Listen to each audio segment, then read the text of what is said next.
Nigga, no, it's time, boy. I ain't even want to hop on this motherfucker right now. Right. But I can understand. I can we have understand. we've officially made it, nigga. To fucking episode 10. Damn. Episode 10. It's a long time coming. It's been what? God knows. God Five, did. 6 months? It's been Six, at seven least months? probably 6 months. I 6 months forgot. plus. I forgot when I started this motherfucker. I'm actually look back on our page. Let me see. Yeah, I'm looking back right now as we speak. So episode 1 was 9 weeks ago, or you edited 9 weeks ago. It came out 23 weeks ago. Yeah, episode 23 episode weeks. one was May 24th. Yeah, it sounds like Yeah. about half of 52, Yeah. because we would have been at 26 weeks if it were 52. So that's not bad. It's bad, but it's not bad. I Look, haven't seen a lot of people fall off for worse. for all the shit we've been trying to do and shit with this Yeah. podcast, it's the To fact be that we, very fair, the I fact know that some people that go ahead. no, I was just saying the fact that we made it episode 10 is a miracle at this point. Nigga, the fact that we made it to episode 10, the fact that we did an in-person episode, Right. the And fact if you that haven't we've had seen special guests. and if you haven't seen the in-person episode, I highly recommend y'all see it. If Episode if this is 8. the first one, go back to episode 8. Episode 8 was a good ass episode. Great episode, bro. Great episode. Listening back, I don't get to hear the audio most of the times until the episode release, because you do most of the audio on your side. So Yeah. I'm like, shit. I hope this was a good episode. I say that damn near every episode, bro. I'll be like, it was fun talking to my boy Dylan, like always, Yeah. because we've known each other 6 years at this point. So it's always a good conversation, but in the sense of knowing what the episode sounds like or knowing exactly what's going on, I have no fucking clue. Man, half the time I don't even know because honestly, when I'm doing these episodes, I don't be like I keep a mental track of like stuff I need to take out. So when it comes Right. time to editing, I rarely ever listen to the full episode. Like Yeah, I'm not it's even just fucking like- lying to you. It's just like, ooh, I know we brought us some shit right here, Right. right here, and right here. I know there are gonna be some bleeps right here. Exactly. Which is funny, right? Because y'all would have heard episode 8 by now, or maybe watched episode 8 by now. There's a whole 30 minutes episode missing from that episode. Right. There's a whole there's like like when I was going through it, because I was really trying to bleep some shit out. I was like, I might keep it, I might not. And I was just like, nah, let me just take out this whole like 15 minutes. Because it was damn near a 2-hour episode. And then It was. I took like about 20 minutes out. So It's so funny too, because like I don't take back what I said during those 20 minutes. Let me be very clear on the record, bro. I do not give a fuck. Whatever I said in them 20 minutes, I meant that shit. But in the sense of like, it doesn't always need to be shared. right. You know, some shit was just conversation for conversation's sake. And some of y'all don't understand that. And we brought it up in episode 8 again. Some shit deserves the right to be private, Right. no matter what. Like at the end of the day, if I have a conversation with Dylan outside of this podcast, not everything deserves to be put on this podcast. If we bring guests on to this podcast, not all that information needs to be shared because we actually know the people we're bringing on to the show. Right. So there are certain things that are just personal, and we're not going to put that on that. Nothing at all. Yeah. We're not that we're here for entertainment purposes and to relay messages and just give our opinions. We're not here to we're not the fucking red table. We're not lip service. We're not I don't know who the fuck else, but we're not one of those type of podcasts. We're not here to just gossip and shit. That is the whole point. Yeah. And it actually ties into one of the topics we have for today. But before I do that, we didn't introduce the fucking Welcome to the Corner Section podcast, nigga. What is that? 5 minutes in? Welcome Shit, to bro, that's episode 10 of the Corner Section podcast. Hell yeah. This is your co-host with the most, Dylan Kemp, aka Don Dill. AKA the nigga who likes to rhyme every episode he introduces. Look! I'm dropping my fucking album. A few years. Whatever the fuck, bro. You always know I'm gonna be here to support as your co-host and your homie, De'Eric Reed, no name Sage, like the herb, whatever the fuck you call me. Hell yeah, he got about 7 different names. I'm telling you, bro. I mean, I don't give a fuck about names, and my camera almost fell, but I still don't give a fuck.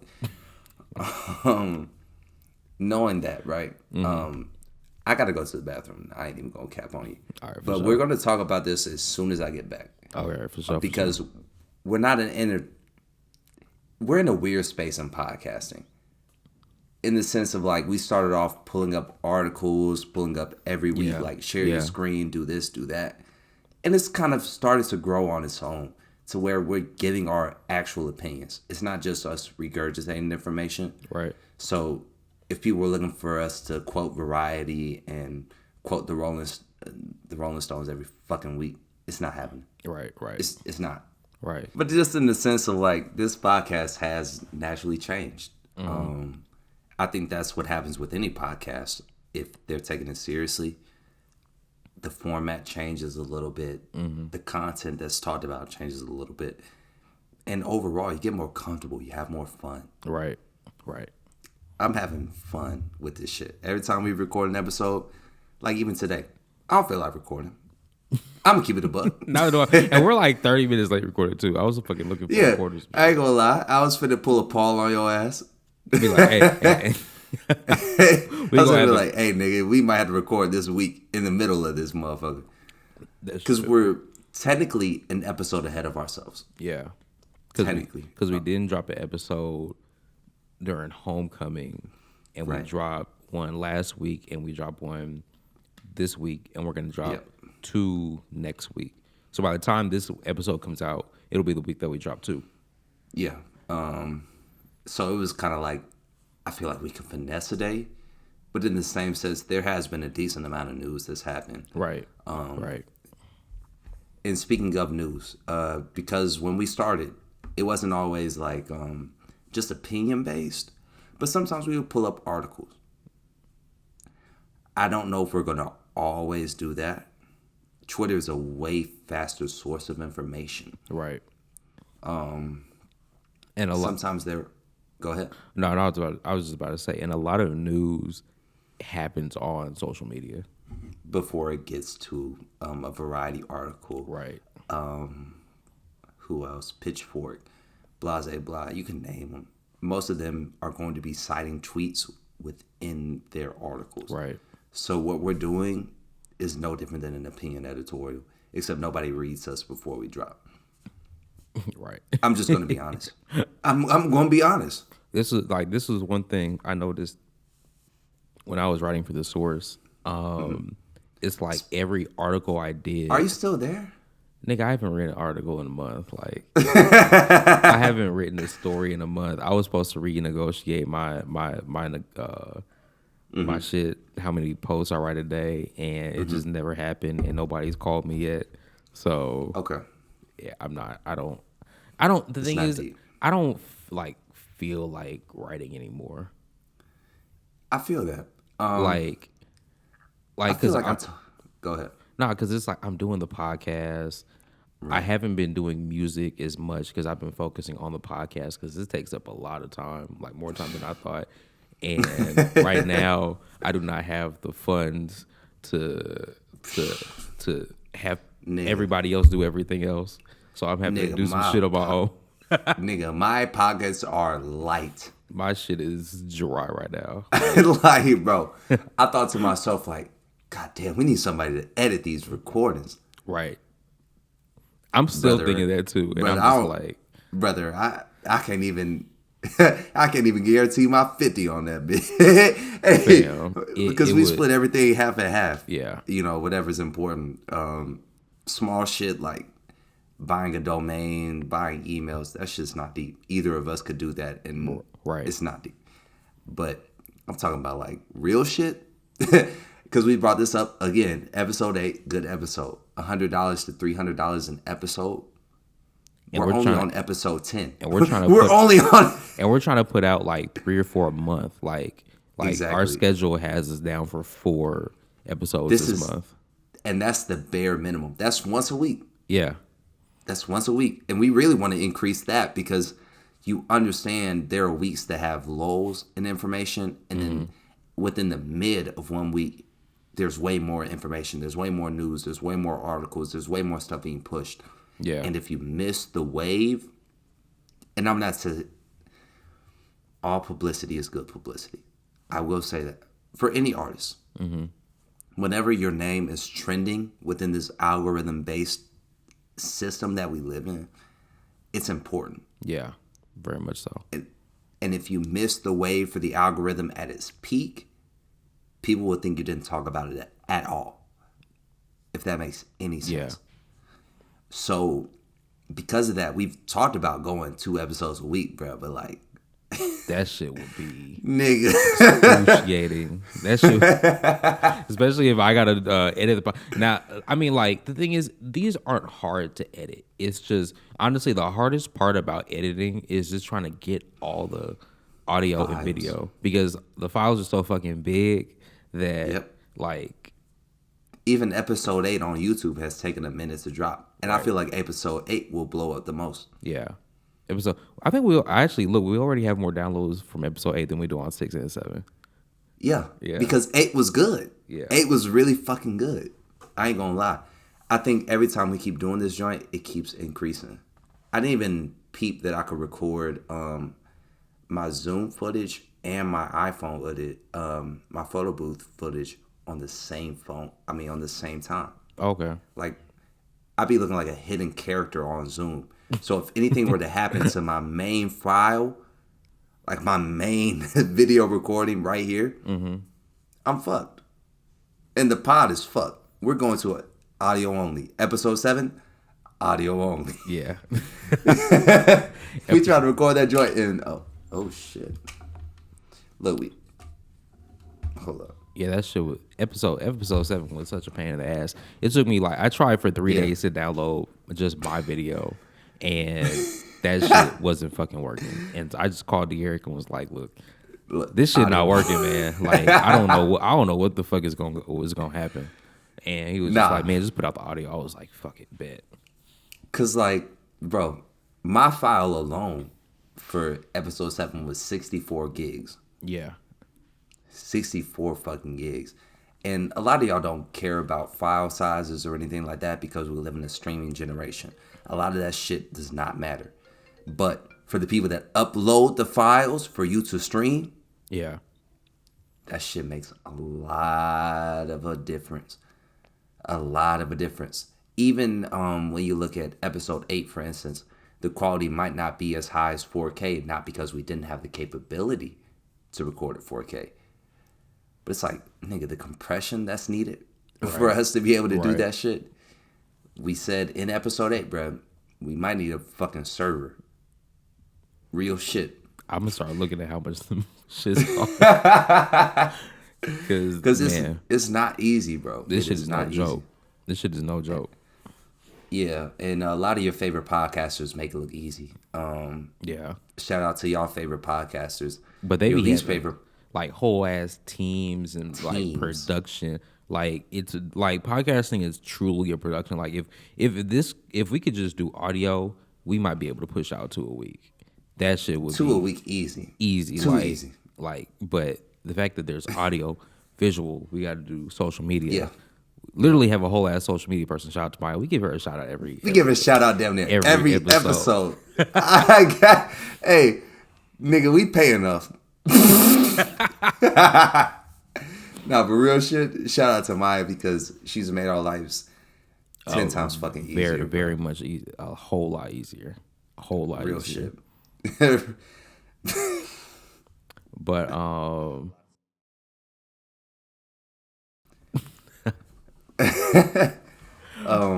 overall though, like it's not easy. It's not easy, bro. Yeah. And a lot of the professional podcasts you see, because I'm gonna be honest, bruh. Like when I saw New Roy and Mal, I was like, bruh, we can do this shit. No cap. No cap. No cap.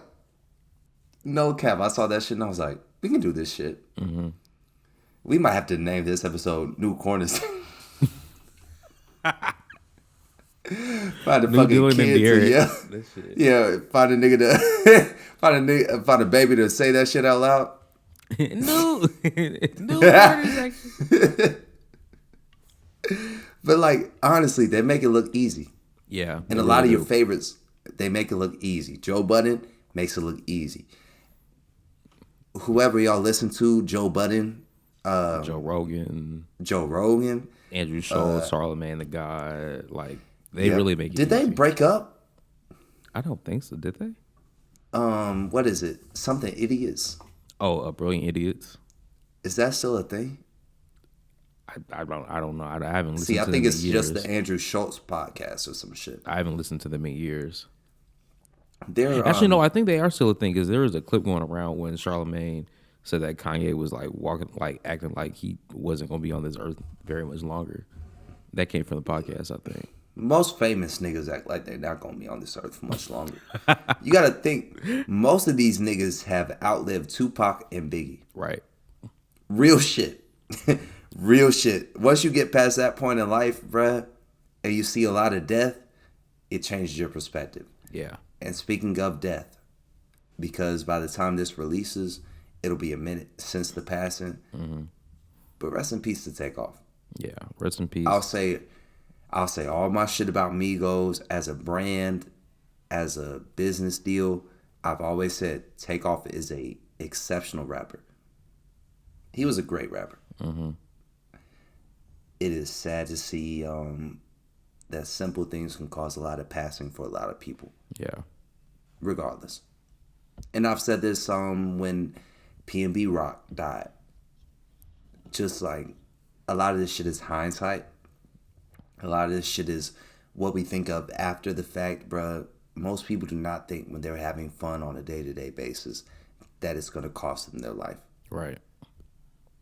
Period. And the thing is, Takeoff was just there. Like, he wasn't even... Yeah, he was just around. Yeah, he was just standing there. And depending on who you believe or who you don't believe, you know, some people would say that it was their security ended up, you know, dealing the killing blow. Yeah, there's a lot of rumors going around about who it was, who's actually responsible? Because there's a video apparently Quavo got slapped over something like right before. I was hearing shit about somebody. You ever played a dice game in real life? No, I haven't. I can imagine a nigga might get slapped in a dice game. I done played with Monopoly money. And done kicked a nigga out of my crib. I'm being dead ass. Like real shit. And we're talking about a band plus real live money. Yeah, apparently, because I was hearing it was like $7,000 on the table when he was. It don't matter, bro. At the moment it passes a grand, we're gonna have to throw blows in fucking real life. Yeah. And we live in Georgia, bro. This is a open carry. No license needed for an open carry. You get what I'm saying? You don't even need to take a fucking driver's test to get a driver's license in Georgia. That whole COVID shit fucked up the whole game, right? Right. No, bro. And we talked about LA before, bro. This is my time to really talk about Atlanta. This shit is the real Wild West, nigga. Yeah. This shit is the real Wild West, bro. You will have the greatest things happen in the city, and you will have the worst things happen in the city. Mm-hmm. Period, point blank. Water boys will get killed having fun with other water boys because it's their first fucking weapon being seen in real life. One of my mom's best friends till this day is blind from 12. I don't even know what age he got blind, but all they were doing was playing with the gun, and the bullet ricocheted back to one of them. Damn. You get what I'm saying? Like, yeah. But the Dirty South is the real Wild West. Like, there are no real rules here. The fact that Florida Man still exists in 2022 should be a fucking testament to, like, whatever needs to happen, or what doesn't need to happen will happen here. Good, bad, indifferent. Good, bad, indifferent. It does not matter if you're having fun playing dice at a random location. You could be having security right there on your back, bruh. Where we come from, this is the dirty. Like, this is the dirty, bro. People Right. die for no reason whatsoever. Whatsoever. I remember in my hometown, there was a kid who protected a girl in a drive-by. I think it was like 12 or 13. He got 12 or 13 shots in his back. I think I heard about that. Yes. Was he a football player? I don't know who he was, but Obama literally went on national television to talk about the whole incident. I think I remember that. I remember Exactly. that. It was like two girls and he He jumped, covered him up. He was a covered human them. shield. He was a human shield, bro, because we hearing about live that. in the fucking Wild West. Like, it, for a place like LA, there are certain sections where you should know that there are gang affiliations. You get what I mean? Yeah. You know not to cross this block. You know not to go to this spot. The South, it don't matter, bro. It does not matter. Yeah. We've been at Graymont, and it's been shootings. There will be a shooting in Buckhead tomorrow. We've been in Bankhead with Ivo. It's been clean as a whistle. Nobody gets shot, no nothing. You never know what's going to happen where. Right. I hate that shit. Nah, Atlanta. It was I would say it was like a culture shock when I got down there. Cause like LA, cause like you said, LA. There's certain parts, like, okay, this might be Blood, this might be Crib, this might be MS-13. Vice Wars, This might.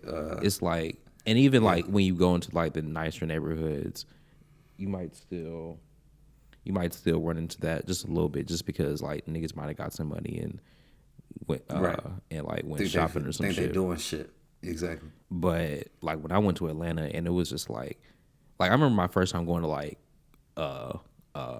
Buckhead and going to the fucking mall and going to Lenox, and I thought Lenox was like the nicest fucking mall ever. And then just to see like 4 or 5 years later, like they got armed security there, and Bro, what? And They fucking, one step away from having metal detectors in that bitch. yeah, no, they do have metal detectors.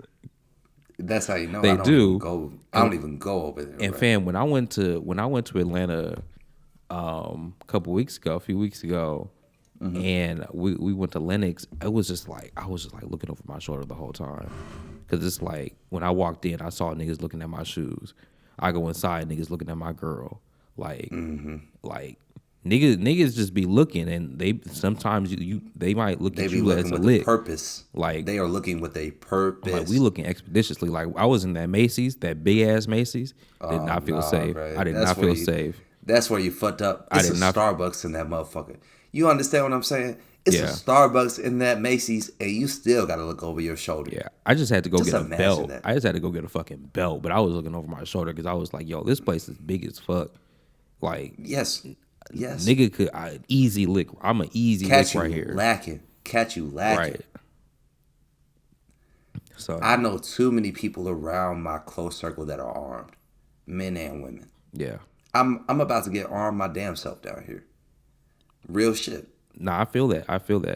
Real shit. The Supreme And Court, because California got some of the strictest gun laws in the country, right? Again, they were trying to get even stricter. Supreme Court said, nah, that's infringing on the Second Amendment. So I can actually get an open carry permit. I think you should. I'm gonna get. I've really been thinking about getting one because shit is fucking wild. I really think you should. In a sense that really and truly the whole dynamic of gun culture has changed in the Yeah. United States. Yeah, And there will be no change in the culture of guns in this place that we live in. Too many people think, well, Dylan has a gun, I need to have a gun.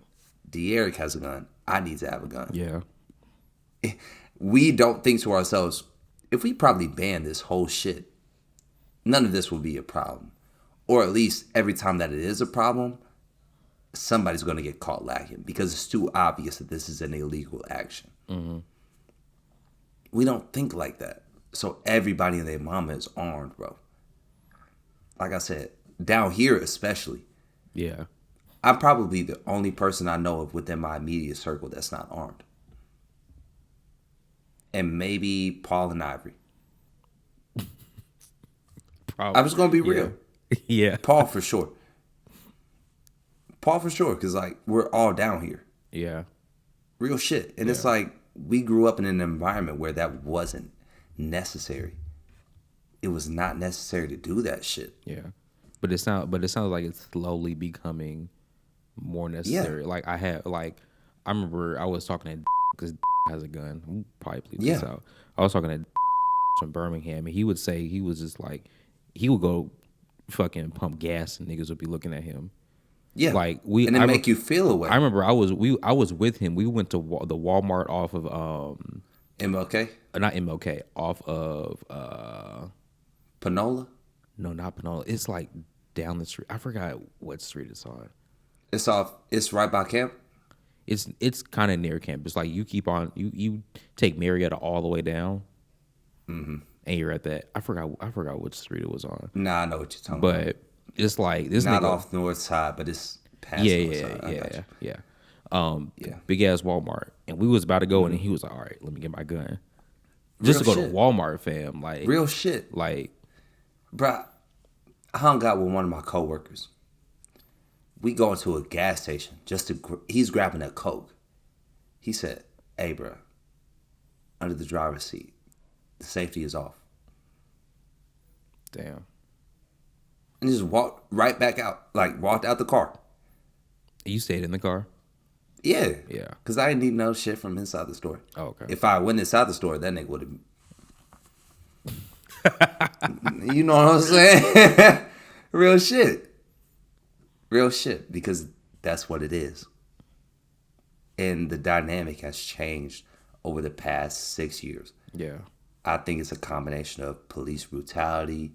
I think it's a combination of the financial aspect of living in Atlanta has changed, and overall, this country is in a recession. Yeah, just as a whole. Yeah, people need more than what they needed, and it's like,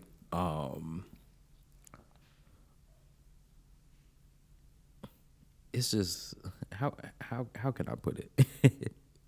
It's like like the financial state of this country is just going down, and you see more and more people. Like people have less money, or not necessarily people have less money, but shit is becoming so expensive to the point where like you see people like getting robbed more. Like I remember when I was back in Atlanta, we would say like right before it gets real cold, it's like niggas really be getting robbed. It's about to be crime season. Right. It's drill season. That's all the time now, damn near.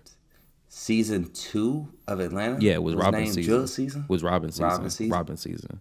All the same shit. Like, drill season, Robin season, it's all the same. Right before it gets real cold, like too cold to the point where you don't want to be outside, that's where niggas start really getting robbed.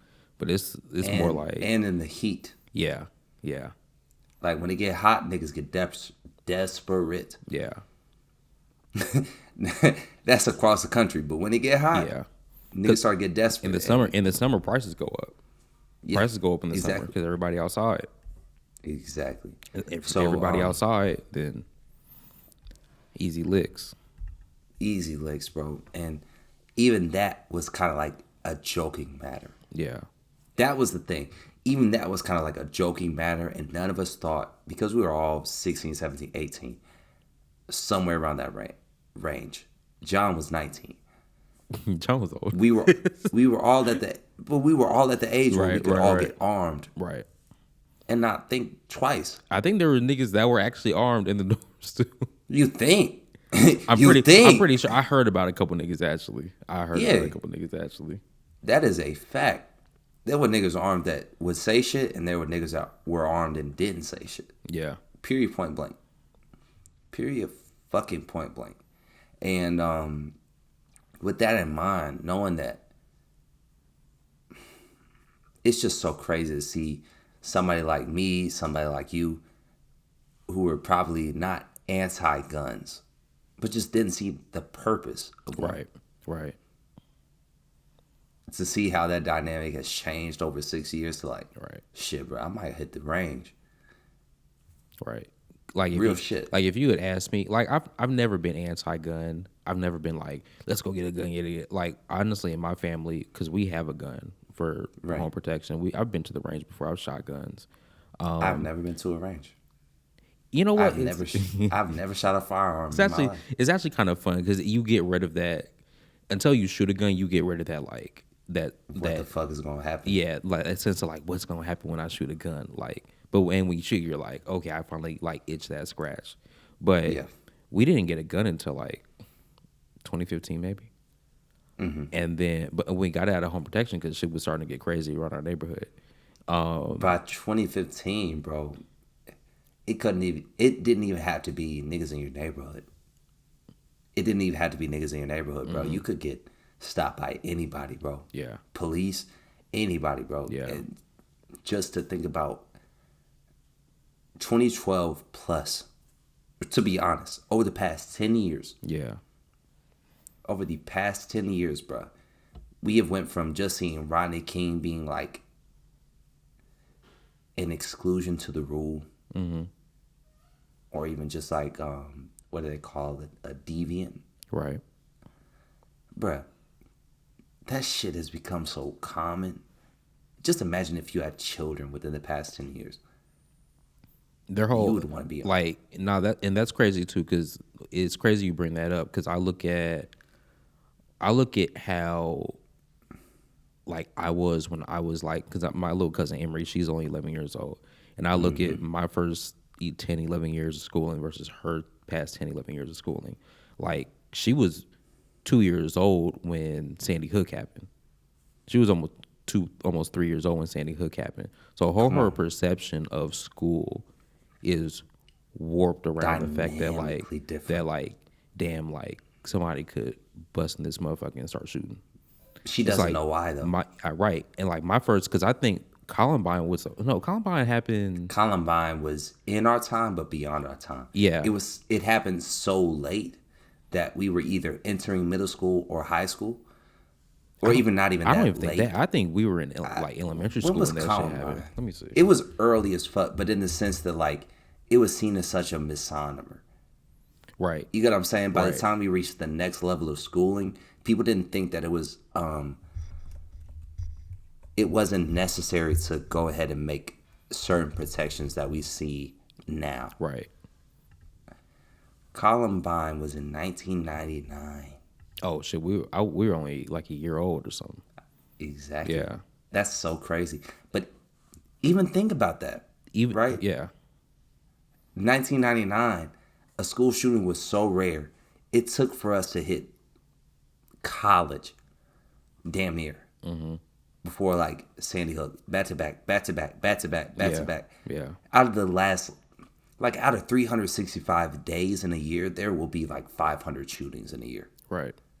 That shit is so wild to me. Right. Yeah. For the sake of brevity, I'm going to say this: gun violence is not a good thing. We live in a country where you have the right to bear arms. So if you use that right, use it responsibly. But overall, the dynamic of gun culture has changed a lot over the past 10 years alone.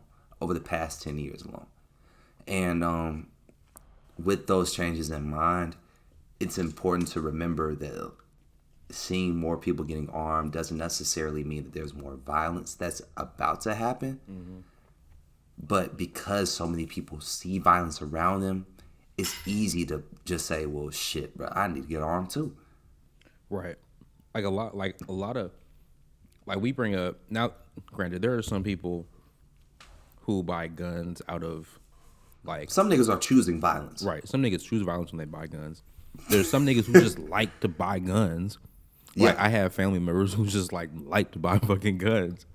And then I think family members with many arsenals. Yeah. Real shit. Like, honestly, if like the day of reckoning happened and there was like somebody I needed to call. Yeah, somebody needed to call. I know a couple of niggas. And we will have this bitch strapped. Look, for real. But then I think you have what the majority of people who own guns are those people who buy them out of a like sense of protection and a quote unquote sense of urgency. Yeah. or necessity might be an even better word to use. Because like people feel like it's necessary right now to buy one. Right. Because it's like we've had a gun in this house for 7 years. We've never had to use it. Right. We have it in case we have to use it. But I actually have a funny story about that shit too. we've never had to use it. This is a clip. It's a clip. Go ahead. Tell the story, bro. Fam, I remember. So I was supposed to. Where's my computer? Okay. Yeah, look, he had to line up. I had to line it up. Because you got to make sure for the Instagram reels that you in the middle. So no cap. Let me look at my shit. No doubt. Yeah, I'm decent enough. Everything recording still. Yeah, we good. But I remember one time. So I was supposed to be spending a night at my boy Alonzo's apartment. Shout out to Alonzo. Shout out to the episode that never dropped. Shout out to Alonzo. It will drop, or we might just redo the episode actually. It's been a minute. It's been a cool fucking minute. It's been damn near 7 months since that motherfucking got recorded. Because that was supposed to be episode 2. We on episode 10. But no, I actually lost all the audio for that episode. Damn. I lost all the fucking because I tried to save it directly on my That's where you fucked up on my external hard drive, and that just said nope. That just said not compatible. Your shit is not here. File could not be found. Whatever. And it was a dope ass episode too. But no, fuck Apple. Yeah. Fuck BT. Fuck Apple Music. Fuck Apple shit. Fuck Mac OS. All right, go ahead. But nah, so I was supposed to be spending a night at Alonzo's crib. He had just gotten his apartment. And so I went over there. I helped him like put together some stuff for his apartment. And then we were watching a movie. He ended up falling asleep. And I thought we were going to be drinking. I thought we were going to get drunk. That's why I was going to stay out there. We drank a little bit, but I wasn't drunk or anything. Then we watched a movie. He passed out on the couch. His sister was there. Shout out to Takeoff. She was asleep. So it was just me, and I was sober, and I was like, shit, it's either the couch or I can drive back to my house. So I was like, fuck it, I'm just going to go home. So dapped him up, left. I get home. I forgot to tell my parents that I was coming home. They had put the alarm on instant. So, like, if I opened the door, then the alarm would just start, alarm. And we have a loud-ass fucking alarm. I already know what's like, if somebody ever tried to break in this motherfucker, they would probably jump right back out the window. Because this shit is loud. You know the police coming. These niggas are alarmed. Right. So I open the door and the alarm goes off and I turn it off. But I forgot to tell my parents that I was coming home. So they don't know that it's me. So I go in the hallway. I'm turning off the alarm and I turned off the alarm and my dad was like, who's there? And I was like, it's me. I go in the hallway. This nigga in his underwear and a t-shirt with a gun. Armed and fucking dangerous. With the gun. Fucking dangerous. With a gun. And my mom is behind him. And he's like, what is you call? I was like, fam. It's damn near 2 a.m. type shit. Right. It was like they were 2 a.m. This nigga in the hallway, light on, underwear, no pants, with a gun. Shit. I probably would have done the same shit though as a grown man. That's what you're supposed to do. I would have put some pants on. Nah, nigga. Be in the middle of your sleep and your alarm go off.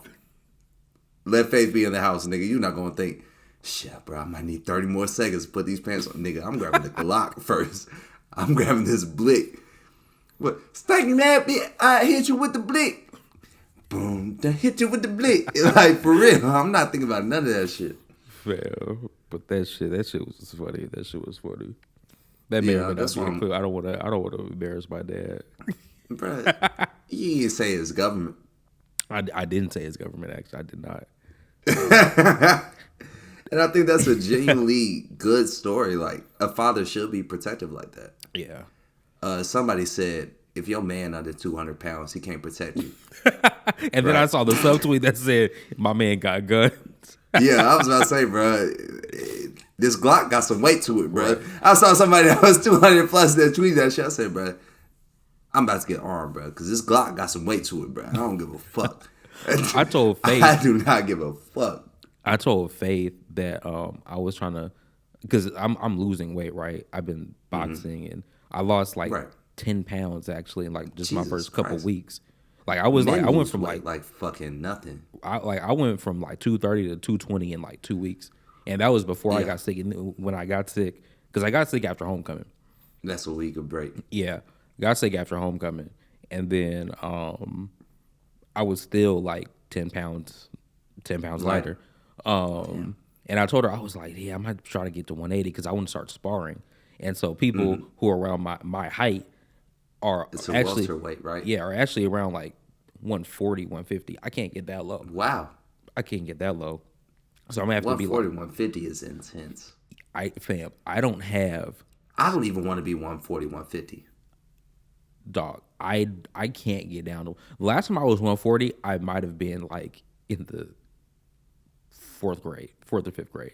Like I'm being fucking dead ass. I have not been 140 in because I was a big mother. I was a big ass kid. Like I used to be one of the tallest kids in my class. Yeah. Like up until about sixth, seventh grade.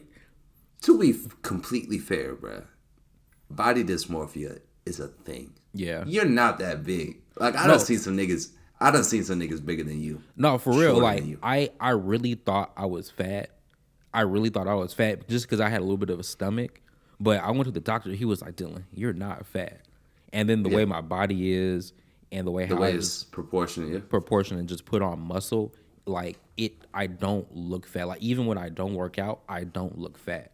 I can look You out of just have shape. weight on your body. Yeah, Exactly. I can look out of shape, but I don't look fat. And now that I've been working out, like I truly have a morning skinny again. Thank God. But but back to what I was trying to say. I told Faith I was trying to get down to like 180. She was like, no. She was like, don't do that. She's like, don't fucking do that. As fuck. But I think 180 wouldn't be bad on you, bro. You got to think we're not even at 30 plus. 180 right now, our metabolism will slow down eventually. Mm-hmm. You know what I'm saying? She can deal with it for a couple years. I think 180 though, because I'm 220. That's 40 pounds. If I 40 is intense. If I lost 40 pounds though, that's the thing. 40 is intense. Because I don't 40 think is intense. I have 40 pounds of fat on me. No, you don't. I think I'd be chipping away at 25 muscle. is the most. 25 is the most. Yeah, I think the lowest I want to go is 190. Because I think at past that I start chipping away at actual muscle. And I would say like 185, only because muscle still does have weight. Yeah. Muscle weighs more than fat. Exactly. I think 185 is decent. Yeah. But even 185 would probably still look intense. But we're not talking about motherfucking weight, bro. And I'm not a Weight Watchers nigga. So we gonna get into this next shit. You want to talk Elon? It's a lot of options, nigga. I'm gonna bring up this nigga Elon Musk only because it will help tie into the next conversation after. Yeah. You know what I realized? Niggas don't understand economics.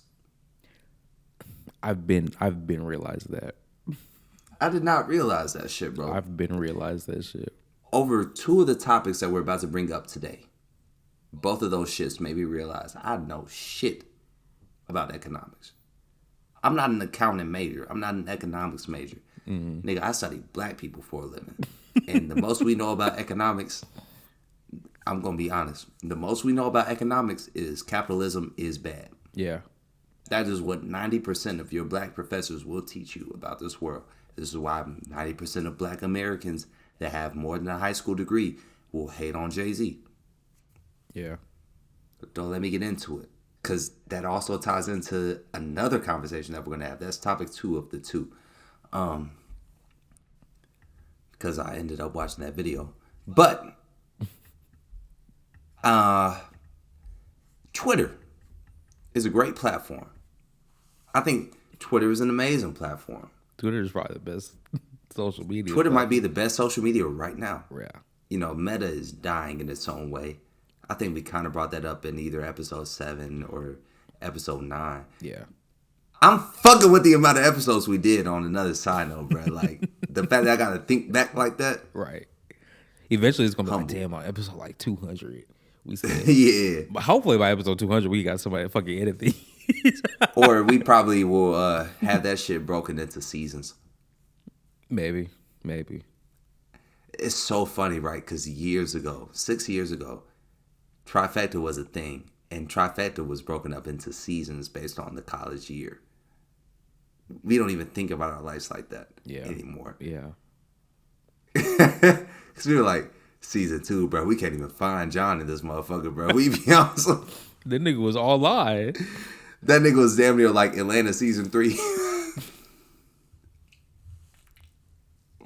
Just short films in that motherfucker for a whole year. Fail. But like, okay, Twitter, great platform. I did not understand the mathematics of Twitter like that. So, let's get into it. The CEO of Twitter, Jack, buys Tidal or a major stake in there for $246 million. You said he bought a major stake? He bought a major stake in Tidal almost 3-4 years ago for $246 million. Damn near bought Jay-Z out of his major stake. Right? So, since that point, I didn't really realize how much money Twitter was losing. Twitter was losing a lot of money. Yeah. And then you got a nigga named Elon Musk, whose parents are South African blood diamond miners. Yeah. That's how he got his money. Yeah. Exactly. That nigga's rich. Yeah. That nigga's rich regardless of if Tesla fails, succeeds, if Twitter fails or succeeds.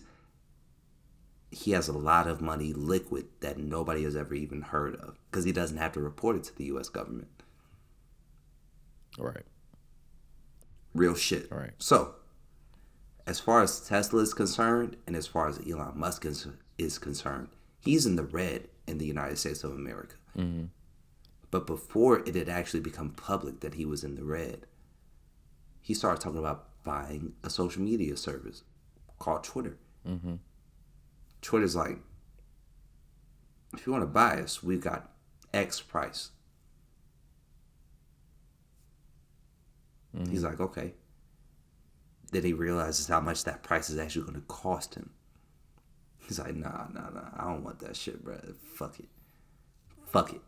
Yeah. And Twitter was like, nah, you opened the negotiation. Now it's legally binding. Yeah. You have to buy this motherfucker now. Or at least finish out the contract until we decide it's not viable for us. Now, Elon Musk has, I want to say, quote unquote, officially bought Twitter. Yeah. We don't know if the deal is completely sealed or not. Well, But the way Elon Musk keeps like talking, the way Elon Musk keeps talking, bro, you would think that motherfucker is final. He run around here like he Pac. Not dead. Elon Musk right niggas like left and right, bro. Fuck your bitch and the clique you claim. Like, nigga, we're firing everybody in this motherfucker. He said he actually wanted to bring back, or he wanted to bring in long text format tweeting. In other words, he wants to bring blogs into fucking Twitter because Tumblr failed. I don't know. And that's 5 days ago. He said that 5 days ago he wants to bring blogs to Twitter. I don't know Put about it in that. he put it in the terminology of long text format tweets. Because you know how many niggas post their notes? Yeah. And they got to do a social media apology? Yeah. It's not a stupid idea. I'm not going to lie. Like, that's what you have the 280 characters, then you have a thread. If you really wanted to like take the time out to not put your notes on a tweet, you could do that. Yeah. But that's neither here nor there. I started looking because The Verge posted an article just saying how much Tesla is in debt. In reality. Why is I don't even want to know why Tesla's in debt. Because everybody in fucking Los Angeles has a Tesla now. Yeah, it's not even that, right? because as much as he's trying to take out and put back in to Twitter, if you cut out 60% of Twitter's advertisers, Tesla's stock hasn't necessarily been increasing by 200% every year. You know what I'm saying? It only depends on what the market decides. Yeah. But Twitter has already made a market, at least a market cap, that depends on their advertisers. So you cut that by 60%, and you can't guarantee where Tesla stands financially. You're in the red. Yeah. Regardless. Yeah. So niggas are like, and Elon Musk wanted to back out of that deal at least 5 or 6 times of buying Twitter. Yeah. Only on the strength of like, oh, I don't like the executive board. Oh, I don't like the financials. You already started buying the contract, bro. Because for years, you really wondered how Twitter was making money because they don't charge on the platform.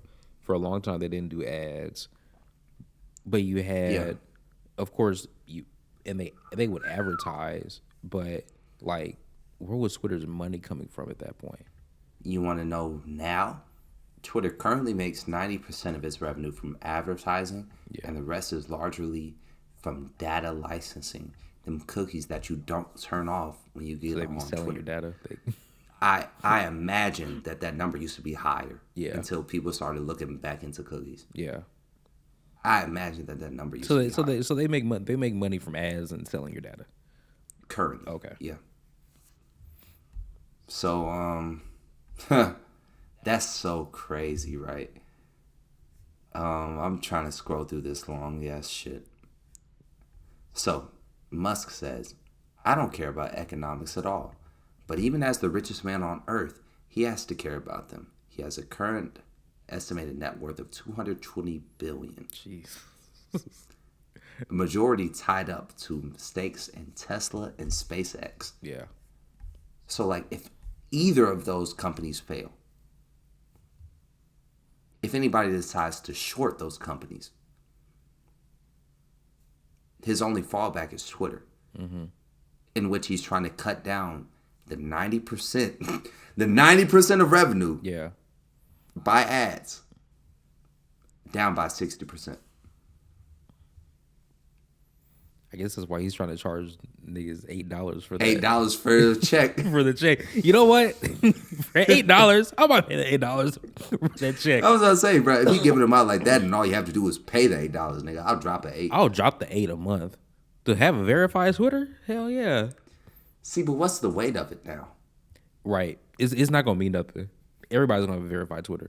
But who's really going? Because the thing is, Twitter's been free for such a long time, so long that nobody's really gonna want to pay. So people are gonna look at you like, why? Like you really try hard because you pay $8 for that. But shit. it's like, nigga, fuck you. I'm verified still. Like, and we have the thing is, we have a brand too. So for the brand, I would at least verify the Corner Section Pod. Yeah. I probably might not verify my own shit. Just because I only got like 4 followers on that motherfucker. You know, I'm on my 5th Twitter. Fam, I've been in the 790 range for the last 6 months. Like, I remember when Get on the Bus happened our sophomore year of college. I went from 500 followers to 1,000 that day. Oh, wow. No shit. I started shooting my shot like goddamn Steph Curry. Nigga. And I was making them shits like Steph Curry. No cap. No cap, bro. I just started shooting in the dark, bro. I don't give a fuck.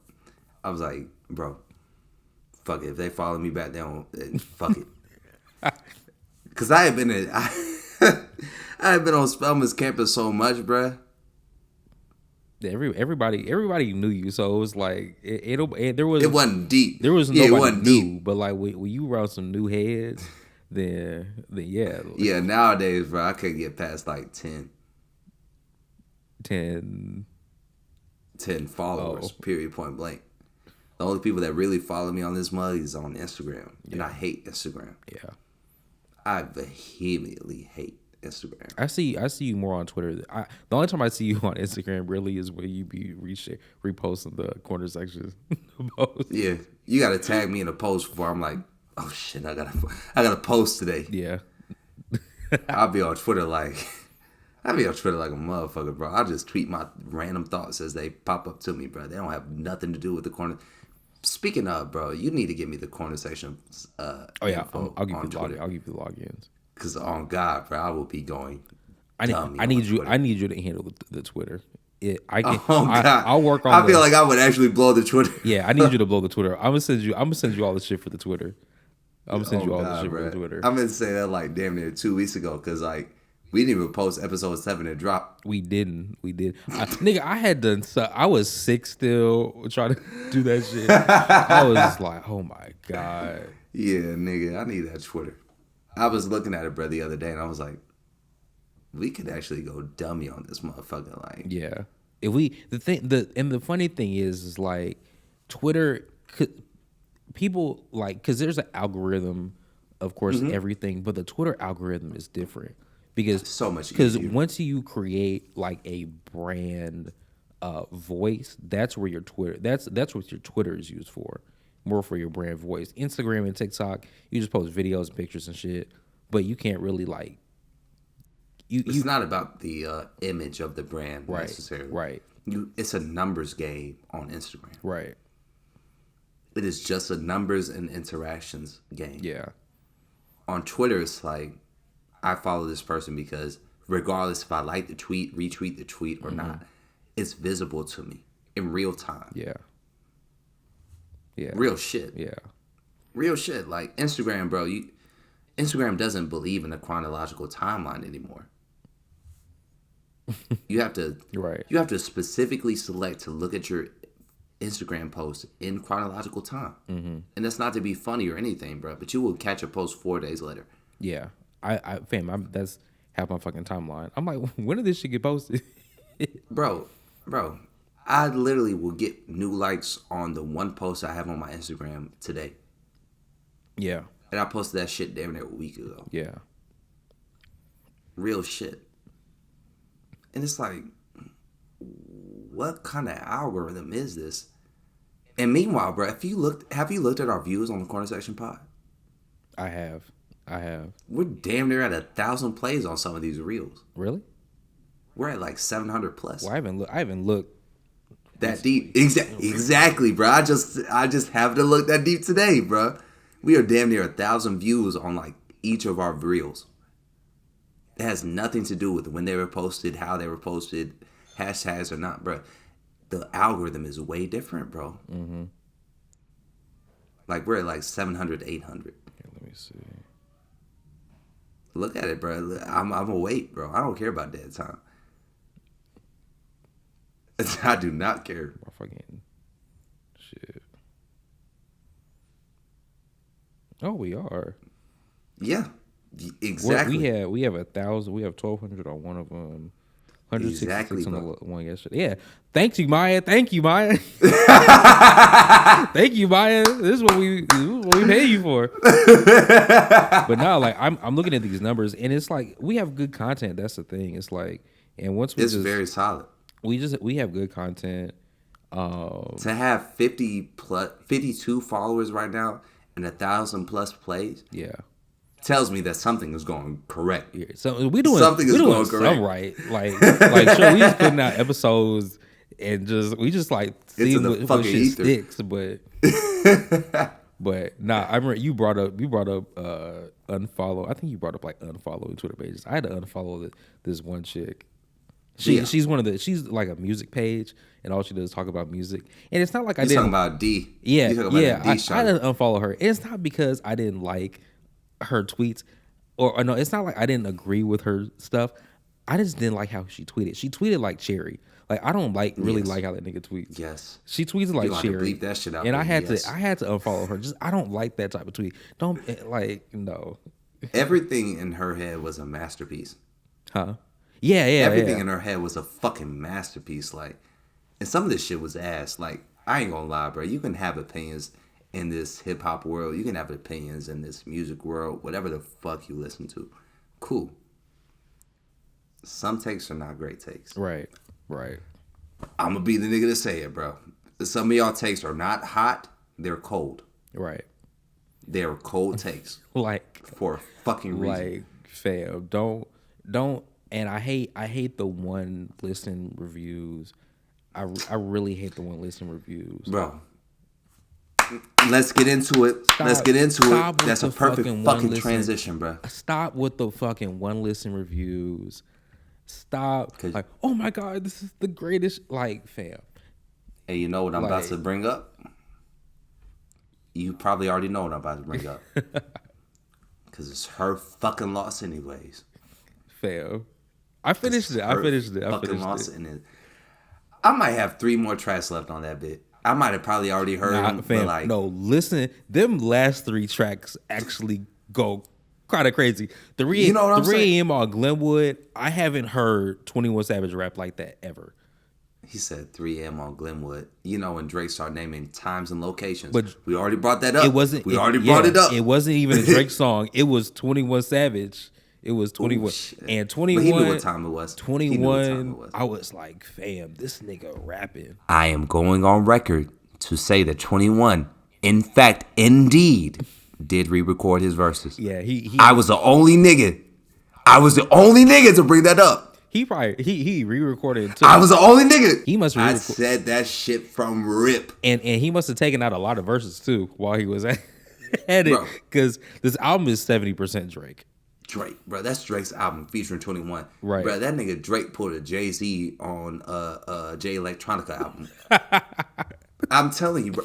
And I said that shit before the shit dropped. That shit. I told you, bro. Drake don't play. Hey, Drake don't play, bro. When I heard some of these songs, I was like,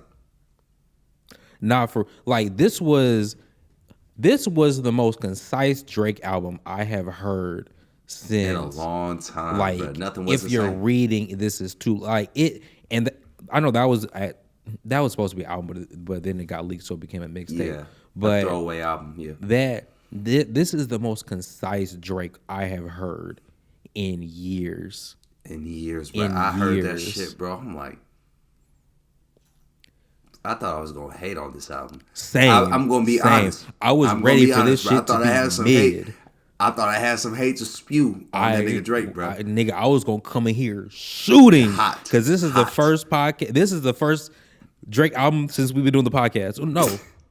No, we had honestly never mind actually, but we didn't. We barely even talked about count. that. That don't count. That's like Drake's throwaway album, but but it was actually Drake's probably most honest album.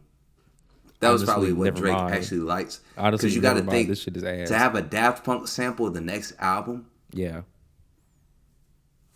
You know what he likes to listen to in real life. Yeah. He liked that house music shit. That was probably the most honest album, but even considering, very few complaints on that album. Yeah, very few complaints. I'm gonna give him my second listen today and my other listens this week. But from what I heard on first listen, I can't hate on this album. I'm sorry, y'all. I can't hate. I know niggas be coming to me for the Drake hate, but I can't fucking hate on this album. I can't either, bro. I heard it and I was like, shit. This shit was concise. All I was thinking about was like, how am I going to talk about this on the pod? Because this was not bad. Right. This was not bad. I was like, and the last 3 songs, I was actually very surprised because I think the last song is. Hold up, let me see. It is. Yeah, I gotta look back too, bro. I'm fucking losing in my fantasy right now, but I don't care. Half my players are on bye. I guess it's "Fuck Me." I was like, this song is good. It don't sound like what you thought think it would sound like. It's actually a good ass album. I'm not gonna lie. They gonna have this. I feel like some people are gonna say this album of the year. I wouldn't say all that, but this is up there. This is up there in that top 5. This is up there in that top 5. It's top 5. It's top 5 this year. Now, if we're gonna talk about the top 5, we gotta talk about the first 10 tracks on this album. More specifically, track 9. Which one? Circle Loco. Circle Loco. With the Meg bar. with Let's the get Meg into bar. it. Now, I saw a tweet. It was like, no, we didn't mean to insult women this way. We meant to insult women Right. that Like, way. we weren't talking about Megan and shot. We were just talking about women with ass shots. I'm like, nigga. Regardless, bro, a double entendre is a double entendre for a reason. Yeah. It wasn't just one bar. Yeah.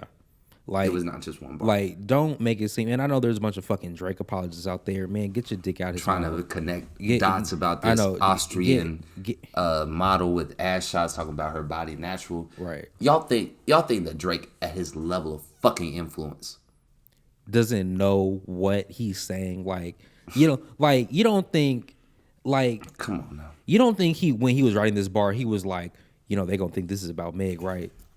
You don't think he thought or said that? Like, come on, fam. Him, 21, Noah, fucking execs. There's too many people in the room that heard that bar and was like, Right. yep. Right. Not to say that he did not reference Meg Thee Stallion, Yeah. but to more so say that everybody was fucking complacent in the whole talk about it. Right. Completely, bro. Like, Like- I'm not just blaming Drake. It's too many people in that room that heard that line was like, people gonna say it's Meg. Yeah. I feel like more than one or two other people have said, huh? Keep talking, bro. Keep talking. Okay. Keep talking. I feel like more than one or two people said in that room said, "Hey, they gonna think this is about Meg." So, like, for all y'all who think, "Oh, he wasn't talking about Meg," I know even Lil Yachty said that he wasn't talking about Meg, but it's like, fam, you like Drake is not a fucking idiot. He knows what he's saying when he made that bar.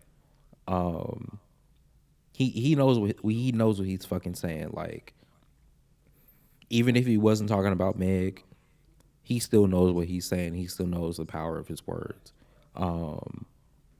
And everybody else in the room, whether or not the bar is actually about Meg, everybody else in that room should have or probably thought that, hey, people are gonna think this was about Meg. So yeah, just I originally had like really intense views, and my whole thing was like, this is bullshit. Regardless, you know what I'm saying? Like, bullshit. In the first sense, I was like, people are reading too deep into lyrics nowadays. yeah, Like, period, point blank. yeah, Rap is still supposed to be entertainment music, regardless if it's right, wrong, or indifferent. right, We have celebrated the most controversial artists in hip hop over time. That nigga Biggie got to get away with saying, "You so fine, I suck your daddy's dick." in the 90s too. That's the crazy thing. In the 90s. In the 90s, We're talking about 30 years later. We're talking about 30 years later. Real shit. nah, for real. Real shit. Like, we live in a controversial age.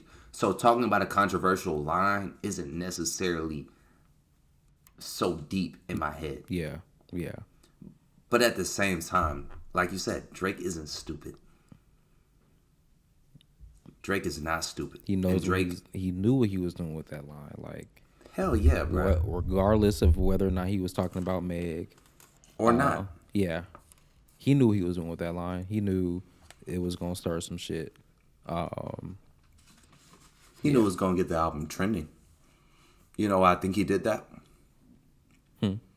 I think he thought 21's verses were a little too weak. If For we're 90%, if we're 90% of that album, yeah, they were weak. yeah, 3 tracks out of 16 is not that hard. not at all. Especially when some of those tracks were solely Drake tracks. Right. Drake Drake trying to be actually funny. had the most solo tracks on that joint. 21 only had 3 in on Glenwood. Get into it. So How else do you build hype? Except for making a fake Tiny Desk concert, which was dope as fuck. I thought that shit was dope. you saw they had Michael B. Jordan with a fake SNL performance. That shit is so lit, bro. I ain't gonna And the lie. fake That's Vogue the cover. best. That's the best way to advertise an album is to like use shit that people popularly use. Yeah. And just fake it. Did it ever drop? No, they're not going to drop. Oh, that would have been dope if they actually dropped it though. Yeah, That it would would have have. if they actually dropped it. But that's how you create enough hype because niggas will retweet it thinking that it's actually going to drop. Yeah, because I actually thought that Vogue cover was real. I really thought they were on the cover of Vogue. Mm-hmm. And it's not like they were doing it. They're trying to go like the parody route. It's like they actually really wanted niggas to think that they were on Saturday Night Live, on Tiny Desk, and on Vogue. That was one of the dopest parodies I've ever seen in my human existence. Because they took themselves so seriously. Nah, yeah. How'd you feel about that whole Serena joint? At some point, it's kind of like Drake. Why? If he is a groupie, he's a groupie. But it's like, like Serena has a happy family now. Why you Right. taking shots? I feel like Drake was really just like getting his shit off on girls that didn't let him fuck. Like, For sure. like For sure. Like he had that line that Ice Spice said was about her. She was like, "At least I'm a 10." I'm like, She a 10, but the music better on Right. you. That shit is so fucking funny. How could I lose? What about that trying to say? How could I lose when the troll? that shit. That He had that's that. SpongeBob. He had that bar. He had the Meg bar. Because he's been spotted. Serena He's bar. been the Serena bar. It's like, man, look, you pushing 40. Sure, Yeah. you one of the best rappers. You pushing 40. Got your shit blown up by Pusha T about you having a kid with a porn star. It's And like a ghostwriter. And multiple ghostwriters. and multiple ghostwriters. It's like, fam, like at some point it's gonna get to a point where it's like, dude, you're corny. Like, and I know girls that have been saying like Drake is corny for a while at this point. Because at this point it's just like, fam, you're doing cornball Corny shit, shit. that you don't have to do. It's like you don't have to take shots at Serena. You don't have to take shots at Meg. You're bigger than this. You're the biggest artist You're in at the a world. level where you're rapping talent. Not even like your rapping career. Right. But like he can rap. Right. This is the best. I talk a lot of shit, but this is the best I've ever heard Drake rapping in a minute. This is the best I've heard Drake rap. What is this? What the fuck are you doing? She over here like trying to hit the shit out the out the couch. out the couch, but she's like standing up, just like, like she trying to get my attention. No, I'm not. She is, No, I'm not. babe. I love It's you. a combination. It's a I do humble love you. combination. No. Okay. She a 10.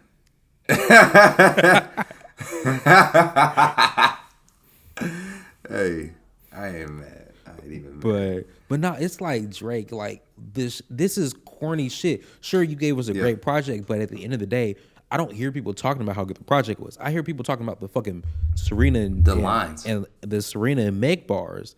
So it's like you had standout this, lines. you had this dope ass project that Solid. even Drake haters are liking this project. I ain't gonna lie, bruh. I am I am a professional hater. Right.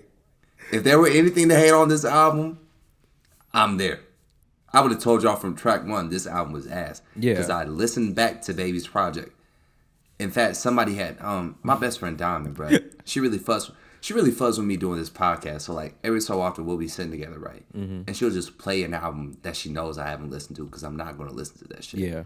Like whatsoever. I'm not gonna listen to Baby's album. Like whatsoever. So I done heard like the whole album now. I'm like, damn, this shit do sound the same. Fam. What the fuck was I saying? I was like, you have damn. 23 songs that sound the fucking same. Yeah. And my boss, he actually like grew up with Jid. Oh wow. Like actually grew up with Jid. Like, Yeah. Talking about being in the Pontiac together, being in the Blase Blah together. Real shit. Right? And I'm like, he talking about Baby album. He like, bro, this shit was solid. Decent. I said, nigga. Nigga, it was as solid as I said, Jello. nigga, no. Baby I project. said, bro, I fuck with you. You my boss, bro. This nigga done put me on for a promotion. Yeah. Nah, nigga. He you was wrong. this was solid. Nigga, this was Yeah, solid. nah, as nigga, you're baby wrong. shit. Nigga, this Yeah, like baby shit, the real shit, baby shit. right. Like, bro, nigga, this was as solid as fucking diarrhea. Like real shit, real shit, bro. I had never been so disappointed in my boss ever, and I'd have had white bosses that have never heard rap. You know what I'm talking about? Yeah. Shit, But- I cannot rock. But let's move forward, nigga. But no. Because speaking of Twitter, we've talked about Twitter 2 times. Let's bring it up a third time. Because damn near a week ago, you sent me a DM that I did not watch until today. And it was about Ticketmaster Yeah. and also Live Nation, otherwise known as the owners of Rock Nation, otherwise known as Jay-Z's brand. Live Also Nation owns known Rock as, Nation? nigga, that's why it's called Rock Nation. Oh. That's what we you know, did the I 360. always thought there's some, exactly there's some shit. Because exactly Live Nation, Rock Nation, but I didn't know exactly. they Let's they get actually into own it, Rock Nation. bro. That's who we did his 360 deal with Oh, gotcha. to turn 150 million into $1 billion enterprise. Yeah. And I was thinking, where the fuck did all this money come from? Let's get into Came it. from the 78%. From a fucking monopoly. These niggas are J.D. Rockefeller and Co. These niggas are really Rock Nation. Nah, ain't nobody. No shit. Ain't nobody really taught. Cause we were talking in one of the previous episodes. I think episode 7 about all these conglomerates and antitrust laws and monopolies and whatnot.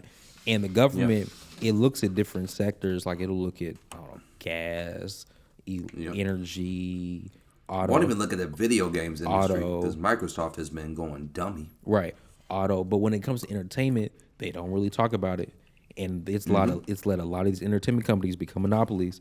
Like in that same video, they were talking about Disney. Disney owns 20th Century Fox. Disney owns 35% of the fucking box office. of the box. Nigga, almost every movie you see is a fucking Disney. Is owned by Disney. Out of every 3 movies you've seen at any given time, Right. Disney owns one of them motherfuckers. Like Get into that. it's crazy. You look at that. You even look at the just the music industry. There's only 3 major labels. Right. Universal, Sony, Columbia. and I'm talking about the 3. No, Warner. Warner. Yeah, Warner, Columbia. Not Columbia. It's Warner, Universal, and Sony. They own the Columbias, the Def Jams, the Republics, and then that's when you go down, when you start with when Pusha T said in Exodus 23:1, you sign a one nigga that's signed to another nigga that's signed to another nigga, that's bad luck. Because Cash Money is under Republic, which is under Probably Columbia. I forgot what. I don't wait. Let me Either see. Columbia or Let Warner. me see. Yeah. I think Warner. I don't think I that's think Sony. that owns Warner, but then there's a company that owns Warner. Yeah. No, there's a company that owns Universal. Mm-hmm. It's like a French company, so it's like Yeah, somebody owns Universal. so it's like you have, especially in entertainment, you have all these fucking companies. Not all these companies, but you just have a few companies that own a bunch of shit, and nobody's come in and try to stop it or break these companies up. I'm looking at Cash Money Records official fucking website. And You scroll down YMCMB to- was under Cash Money, Exactly. so I'm just looking at the bottom. like I remember when Cash Money. because I think there's a Cash Money West, and I remember Blueface was saying he got signed to Cash Money West, and Cash Money West was under Cash Money, which was under another label, which was under one of the majors, which was under an even bigger company. So it's like your money is touching like 5 hands before it gets to you. All right. So it's owned by Republic. Yeah. Who's owned by Universal Republic, which is owned by Universal Music Group. Which is owned by Which Universal. is owned. It's one of the big 3. Yeah. So it's with Sony and Warner. So it's Universal, Sony, and Warner. Yeah. I thought Universal was up there, bro. I thought so. Yeah, so Columbia is not one of the big 3. No, Columbia is owned by somebody else. Columbia is owned by, like, you have a lot of these imprint labels, right? Or not imprint labels, but you have labels under the three, because you can't. A lot of the times, you want to sign artists want to sign to a label that they might have grown that represented their Damn. area, right? So like if you're coming, Columbia is Sony. huh? Columbia is owned by Sony. Yeah, I thought it was owned by Sony. So like, Jesus. yeah, you have like artists. So like, if I'm from LA, right? Say this is the '90s. Oh, no, Death Row wasn't owned by anybody. Say it's like, say I'm in Atlanta, and I want to get Right. signed to an Atlanta label because I'm from Atlanta, and I get signed by QC. QC is owned by Motown. Motown is owned by Probably Columbia. no Motown. Motown is its own label, but it's owned by. No, it's not. No, not not. No, not it's not. It's not one of its own labels. Let me see. Motown Records is under Universal. And Universal is under Sony, right? No, Universal. No, Universal is its own. Universal is under. No, Universal is Universal. I think they're owned by somebody. Yeah, they're owned by. Can't find it, but one of them They're is the owned- big three. One of them is owned by the fucking French company. Somebody is owned by somebody. Yeah, Did you know that all of the big three have stake in Spotify? yeah. And they still pay niggas a penny a stream? They're all in bed with each other. They're all in bed with each other. That shit is so fucked. Like it'll take That shit is so it'll take fucked. a miracle to reform the music industry. Nigga, it'll take 50 more January 6th in relevant locations. Nigga, we started with Universal because the UMG is in Santa Monica. I used to pass by there Yeah. all the time because I went to school in Santa Monica. We're But not going to Japan to storm Sony. no, Sony Music is out here. Sony Music, they're all out here. Actually, That don't matter. That don't matter if they're out here with American branches. Nigga, Sony is owned. Yeah, in Sony is a Japan. Japanese company. Sony is Japanese, brother. For real. But no, that shit is just crazy. Like that shit is fucked. wild. And we then- haven't even gotten to the main conversation of Ticketmaster and about Live Nation. Ticketmaster and Live Nation. Not only were in bed together for years, but got so close into bed that they fucking got married. They and formed merged. they merged the company. And now it's like they every event you go to is a Ticketmaster or Live Nation subsidiary. Or it's either them, you go directly to them, or you go through a subsidiary. Yeah. Ticketmaster already owned 80% of live events. Yeah, of ticketing for live events. And then Live Nation Handled the artists actually Yeah. advertising said events. yeah. And it just merged. Like, that shit is so bad. I won't even say bad for the economy, but nigga, it's just bad for So if you're every individual involved. Right, and if you're an artist who wants to like do their if you're an artist, you have to go through them to Right. get ticketed, 'Cause get your concerts promoted and marketed and advertising, even put on. Yeah. Because venues get pressured into Right. only going through Ticketmaster or only advertising their artists through Live Nation. Right. It doesn't matter which way you pull. Somebody else is going to say, nah, we own this market. Right. That shit is so fucked. And they're saying that like Joe Biden is trying to crack down by giving an executive order to the DOJ, bro. I honestly do not care. Because the DOJ didn't care. From 2009, when they had the merger, Yeah. up until 2022, Yeah. 13 years of letting a monopoly sit is too long. Well, they be letting Now it's deep rooted. they've been letting monopoly sit, especially entertainment, for a minute too. Because look at Disney again. Look at Right. their acquisitions. Yeah, just like it's just, I know we're not supposed to eat on the podcast. Both of us have ate. This is not an ASMR episode. I'm gonna take my eating part out because it was shorter, but Nah, yeah. we nah, weren't yeah. we were barely even talking. But To be honest, I think you were on mute, at least. Because I cannot hear shit, bro. You a quiet ass eater. In real life, I know how you eat, nigga. You're not a quiet eater. They be saying I be smacking on my food. Motherfucker be smacking, cracking. That nigga is the whole Kellogg's Pops, nigga. Snack, crackable, and pop, nigga. Look, I be fucking enjoying my food. Yeah. Bruh. We gotta have a Miss Ann's episode.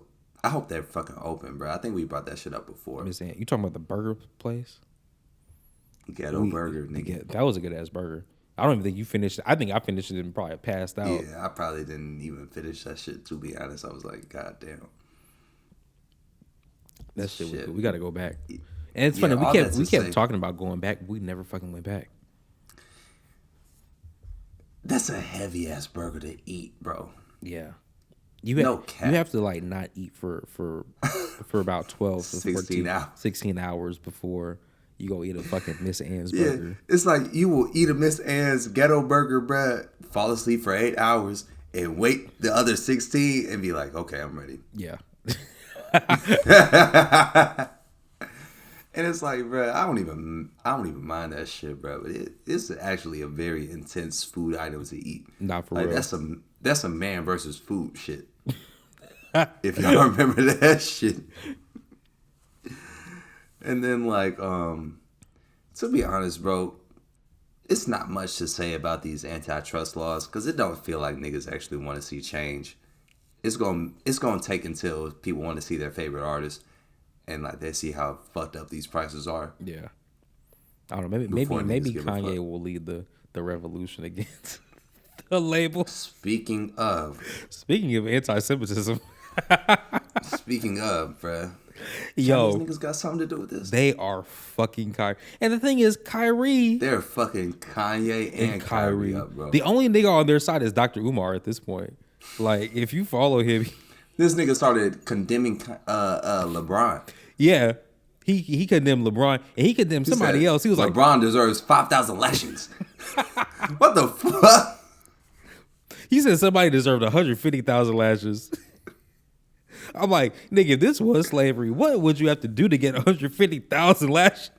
Speaking of, this is why Kanye said slavery is a choice. You'll probably have to bleep that whole shit out. But I'm just going to be honest. Some niggas will only think of punishment in terms of slavery. Yeah. Let's get into it. Bro. Even your most woke black people in this world can only think of punishment in terms of slavery. That's some real shit. Bro. These niggas cannot get slavery out their head. Yeah, he was not wrong. That's why I gotta say, you gotta bleep that shit out, bro. You gotta bleep that shit out. He's not wrong, bro. Some of these folks are still in slave minds. Nah, for real. Real shit. And I don't want to say anything that will get me considered to be anti-Semitic. So let me be very clear. I am not against Jewish people. I am not against Israelites, whether they be white Israelites, black Israelites, whatever Israelite you consider yourself to be.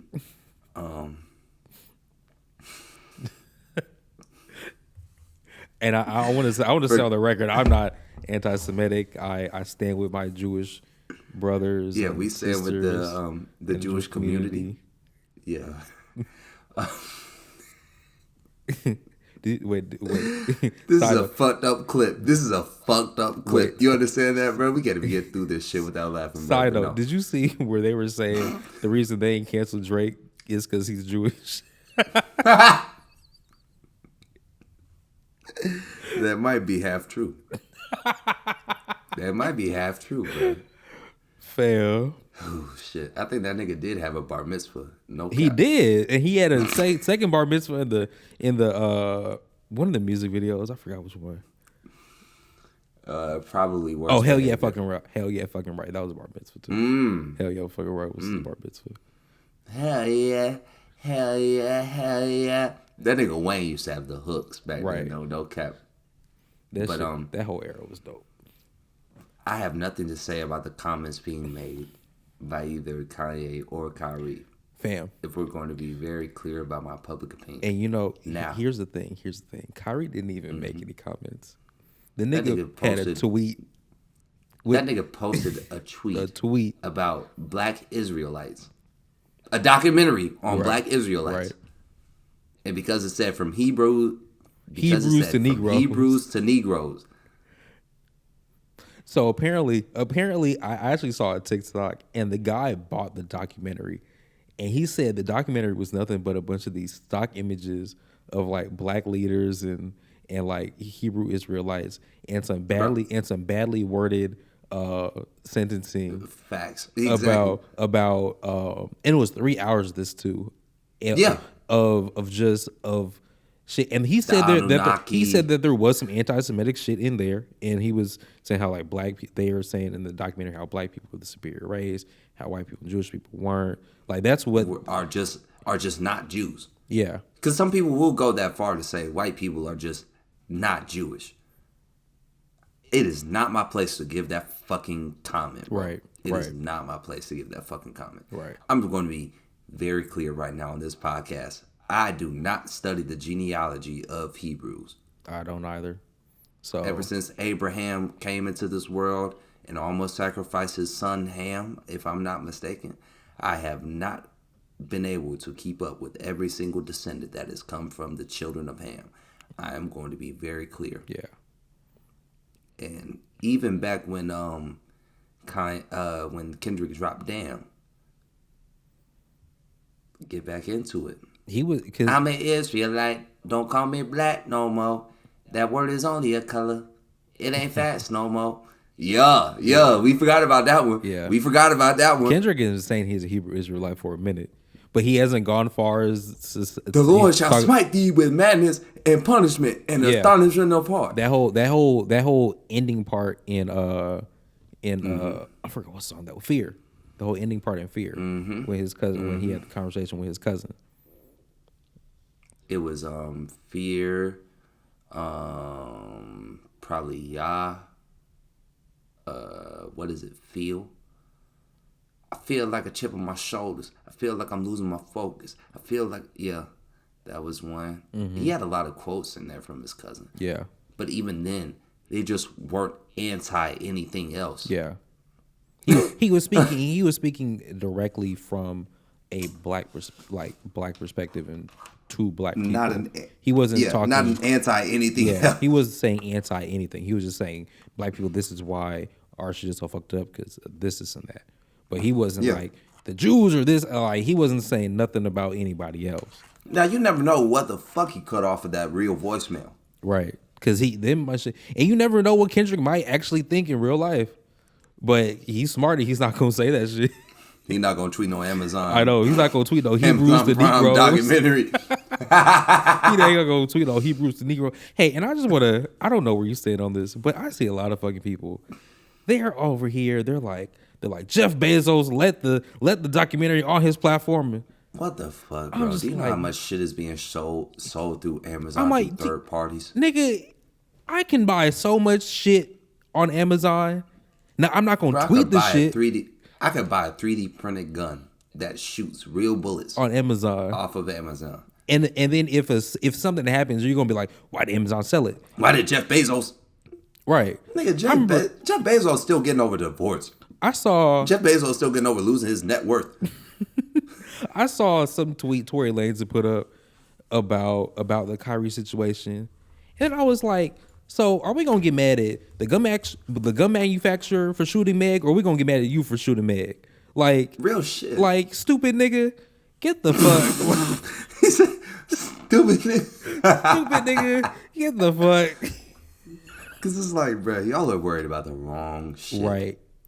It's like Not even- you take away people's whole accountability for what they did because you want to blame it on some bigger conglomerate shit. It's like like ain't nobody paying attention to what they putting up on these fucking Amazon Prime and stores and shit.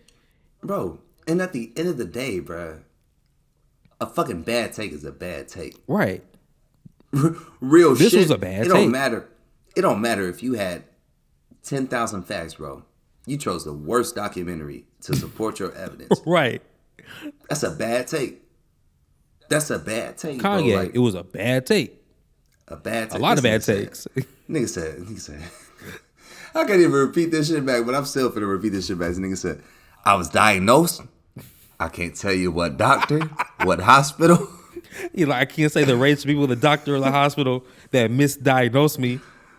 It was a Jewish doctor. A Jewish doctor. I was talking to my aunt about that. We was just dying laughing at that shit. Bro, I'm like, Kanye. every time I pull up a Kanye post from the past 6 months, bro, I be dying laughing. Like, shit don't be like, you ain't got the answers way funny. It's like, this nigga just say this out loud. And the thing is, I think Kanye knows what he's saying too. He does, but bro. he does a lot of stuff, I think, really just to be funny. Like, you can't sit here and tell me that he did not say it was a Jewish doctor because it was, it was funny.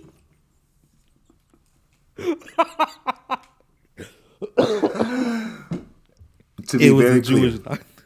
to be very clear, we are not laughing at the race of the Oh individual. yeah, I'm not being laughing at mentioned. that. It's just the comedic The concept that this timing man and really. the irony in it. This It is was the just- same Kanye who will cuss out a TMZ paparazzi nigga, who will take out the time. Use your common sense. Like, this is the same Kanye who will cuss out a TMZ paparazzi person to stand directly in front, stare right at the camera. It was a Jewish doctor. Like, you cannot tell me that nigga's not trolling right now, bro. That nigga is trolling. Kanye is one of the, like, he's low-key one of the original trolls because he's been trolling his whole career damn near. Yes. Oh, God, bro. He's I been almost trolling fell his out my whole chair. career. Shit. Dog, that should be so funny, bro. That shit, man. And But they are literally. I want to say what Derek said again. We're not laughing at the fact that it's a Jewish doctor or anything. It's just the fact. It's just what he did. Yes, That it was is funny. strictly the taste in which he said his opinions. Right. Because at the end of the day, and I want to be very clear about this as well, everybody has a right to an opinion. Yeah.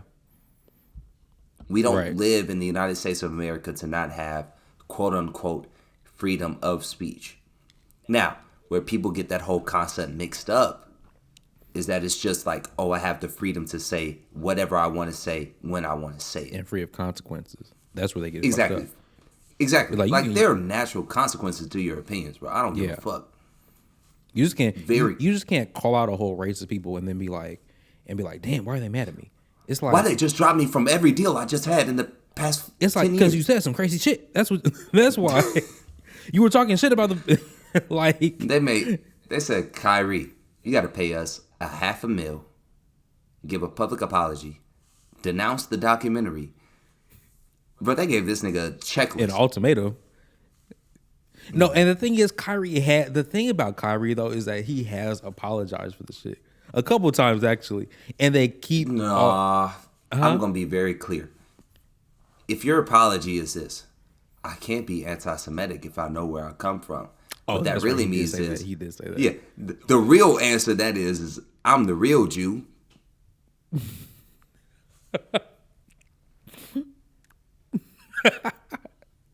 Yeah, I forgot he did say he actually did say that. Not granted, I'm gonna say this. I did not watch the apologies. Because he didn't give one. You saw clips from The him being interviewed. apologies. Yeah, you got clips from an interview following the reactions of the public towards his comments, Yeah. which is not an apology, to be very clear. Yeah. Which is not an Right, apology. Right. I can be anti-Semitic if I understand where I come from. That's a half-ass apology. I think he did. Did he give the 500,000 though? Bro, I don't care if he gave the money or not. I think he has to give 500,000 damn near twice. I think he gave 500,000 just like as a reactionary, oh shit, I might lose my job. And I think the Nets were like, They didn't even let Kanye do that. we need another 500. They didn't even. Nigga, once again, Ye is 500 million away from not being considered a billionaire anymore. He will not give up that money. He's 400 million away from being right next to me and you. Actually, that nigga Lost Niggas say a he lot damn of near fucking a thousandaire money. status, huh? Ain't Right, it? right. Kanye gonna be right here on the fucking podcast in a couple episodes. He keep on talking shit. Nigga fuck around, he won't even make our podcast. Nigga gonna be like, Shit.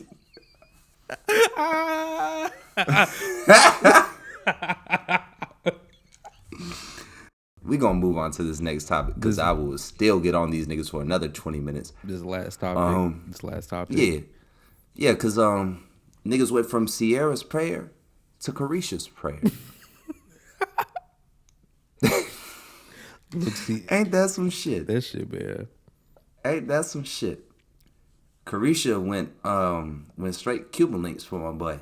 That boy went back That boy to Diddy. That boy Diddy. that boy. It's Diddy.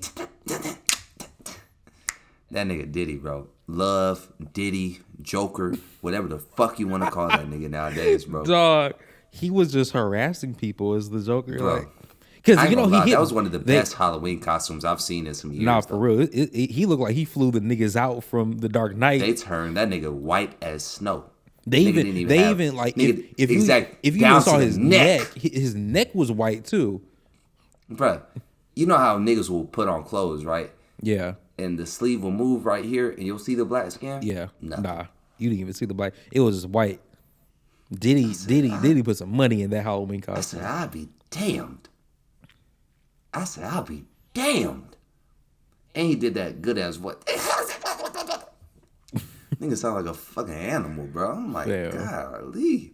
That was a good ass costume, but nah, he was just going around harassing people. And that gun looked like it actually shoot. That gun looked like it had the bullet box on it. They should have put Diddy as the next Black Panther. Nigga would have been the fattest Black Panther. He would have been the only Black Panther cussing niggas out. Wakanda forever. Ah! He would have been the I'm only. Black Panther, nigga. It's love, nigga. He was like, he saw 2-Bit, and 2-Bit was like, yeah. He was he did. I don't think he knew who the fuck Diddy was. No. He didn't know that was No. Diddy. He just thought that was probably some crazy nigga. And You then know, I know one of them niggas from Power's sister, really, Miles Truitt. Miles Truitt. He's on Power. Miles Yeah. Truitt. I'll look him up. Yeah, I know his sister Mariah. But nah, that shit, man, that shit was so funny. He saw 2-Bit, and then he was like, somebody said he turned from a Gotham City to New Jack City in 2.5 seconds. Nah, for real. He was like, This is the only nigga I know who would be threatening to end that nigga's life and screaming that his name is Love. "This It's is love, love, nigga. I'll nigga. kill, This nigga." is love, nigga. Well, motherfucker, let's get to it then, nigga." He literally said that as he was dragging the real gun on the floor. Like, bro, come on. Diddy is crazy, but Diddy is hilarious, actually. Bro, this is still real bad Diddy. Yeah. Real bad Diddy. That's so crazy to me, bro. He put up on Tyler. You saw he pulled up on Tyler, the Creator. Tyler was like, bro, you a fucking fool. I think that was damn near 5 minutes before that whole Power situation. I'm not It was kidding. probably the same vicinity. I think it was the same street. I'm not being funny. And you saw Look back at the I think videos. he dressed up his bodyguards as the other clowns. As the clowns. from As the from clowns. the beginning of the Dark From the Knight. first scene. From the first scene, bro. Them niggas was just the walking around first L.A. scene. Niggas was just walking around Hollywood harassing niggas. And what's even funnier, bruh, is that Chicago is Gotham City, isn't it? Yeah, Chicago was Gotham. Yeah, Chicago. Now, had they recorded Gotham in LA? that would have been. No, actually, you know what? They did do some scenes from the In third LA. Batman in L.A. Exactly. I thought so. Yeah, they recorded a few scenes in L.A. But man, that shit was just funny. That shit was so Shout out bad. to Diddy. Like, Honestly, if it was between dinner with Jay-Z or Diddy, I might take Diddy. I would take dinner with Diddy just because it's more entertaining. Yeah. And the thing about I think Jay-Z really be talking down on niggas. He be talking down to niggas. Bruh, that is the super capitalist. That nigga is part of a monopoly. Nah, That for nigga's real, part of for a real. monopoly. We've been talking about, oh yeah, Jay-Z choose the number two nigga, the number two nigga, the number two. He's a part of the one. Nigga, you're part of the number one. He can take the number 2 because he's part of the number 1. Ultimate number 1, bro. The ultimate number 1. Like, get into this. Live Nation and Ticketmaster own the resale companies. Yeah, that's fucking crazy. That's sick. That's crazy. That's sick. Owning the resale companies too. And Jay-Z. Even Nike and Adidas don't own the resale companies. Bro, Jay-Z being the damn head fucking honcho of every Super Bowl performance that happens until the NFL decides to let them go. That nigga owns live performances like no other. Fam. Like no other, bro. Fam. That shit is sick. And he's still gonna try to tell y'all niggas, y'all broke. We don't do the money for. That's the disconnect. You know what's more important than throwing away money at a strip club? Credit. Monopolies. Like what the fuck? That's the episode. That's the name of the episode. Monopolies. God damn. Like I used to fuck with Jay-Z, right? I know you used to like when 444 came out, you was really fucking with Hove. Bro, when 444 came out, I said, God damn, this nigga actually trying to teach us some shit. And every fucking time I give that nigga some credit and some leeway, bro. I'm not gonna say what doctor it was. That might be the episode name too. I'm not gonna say what doctor it was. I'm not gonna say what episode it was. No, we definitely got to use the picture of Kanye doing in the interview, regardless of what the name is. It's a Jewish doctor. Or even the fucking 2008 Yay right there, the fucking best video of all time. Shrug. That shit maybe. Look, it's gonna be regardless. I thought it was so interesting though. The only nigga to get a Daft Punk sample post Daft Punk breaking up is the only nigga with beef with Kanye West publicly. And you saw he was talking about Kanye in the shit too. I only did it because of Jay Prince. Yeah, I'm like, fam, this nigga. When I heard that shit, though, I was like, damn, I can't talk shit about this album. That's a hard bar. That's a hard bar to get off. It was. But I'm like, even in Kanye came out too, he was like, man, I've been showing nothing but love for like the last 9 months. This is that. I'm like, this nigga Ye, the only nigga who didn't know the own lyrics to his own songs. He was fucking up at the concert though. I'm not even gonna lie. When I was there, I was like, Kanye, I had a dream I could find my way to heaven. This nigga was mumbling this shit. I'm like, they heard the whoa. Man, nigga stopped rapping. It was just oh. When I woke, I spit it on the neck. He let Mike Dean do his shit because during the performance, Mike Dean like does some like crazy on the synths. He be going absolutely nuts on the fucking synths. I actually saw a beat breakdown of that. Man, what was the girl saying? The shit you were just doing. I forgot what she was. The sample breakdown? The beat breakdown. There's some dude. Yeah. They showed what the girl was actually saying. She's like, "What are we gonna do today?" Like something like that shit. Wow. Yeah. I'm looking it up right now. What are we gonna do today? Like, this was Connie Mitchell's. Like, she's asking the nigga, "What are we gonna do today?" They still say that it's a sample of Jeezy. It was a Jeezy song. Yep. But that's all of our topics. That is all of our topics. It has been a great episode. Hold up. It's the fucking Phantom of the Opera. What? That's so crazy. Wait, what's the Phantom of the Opera? It's literally the song The Phantom. No, it's not. That's funny as shit. What the fuck? Where did this beat come from? Where did this beat come from? It was a Jeezy song. It was a. Yeah, I know that. I think Connie Mitchell just sends Kanye just sending Kanye over some vocal samples. Oh, it's Good Money Made, is what she's singing. Oh, Got a good money made. That's crazy. She's also in Flashing Lights. yeah, Wow. Yeah. Connie Mitchell. but Faith is right here. That's so crazy, bro. That's a good ass. I wouldn't have thought to like chop that shit up. You know that was Rick Rubin. Like, Well, I said Rick Rubin. Oh, Rick Rubin came in the joint and was like, "You can change the course of hip hop history with this shit."